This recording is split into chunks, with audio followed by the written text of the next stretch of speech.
Let's talk Tanya for the 7th of Teves. We're continuing now the discussion about the agenda of the animal soul and the larger discussion of Kelipah. And as we said yesterday, today we're going to be talking about the special status. I'm saying special, I guess, in a negative way, but the special negative status of non-kosher foods. And what is the reason for that? So to understand that, let's backtrack a little. For those of you who recall, when we're talking about the godly soul, we're talking about the agenda of the godly soul. We mentioned over there that the agenda of the godly soul is to connect to God. And how does it connect to God? Through learning Torah and doing mitzvahs.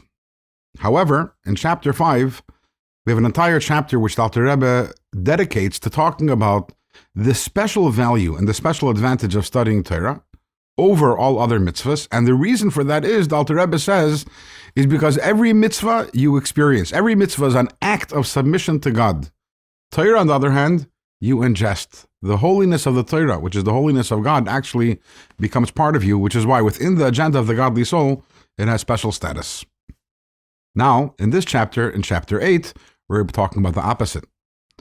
When a person does a sin, so the person is engaging in Gimel Kelipah HaTameis, in the lower level of Kelipah, and is experiencing it, and the energy that the person is expending at that moment becomes part of Gimel Kelipah HaTameis, but at the same time, the person, you're not ingesting it, you're not taking that Kelipah within yourself.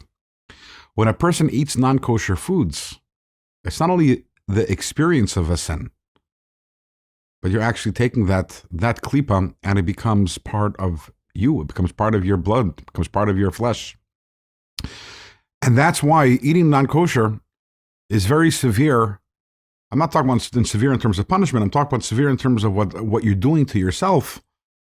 And it doesn't even matter what your intention is, meaning that if a person eats non-kosher foods and it's by mistake, it's by accident. The Alter Rebbe, the way he frames it, even if a person, he eats the non-kosher foods and it's by mistake, and the person had the intention to serve God with the energy that food would provide him or her, and they actually went ahead and they did that.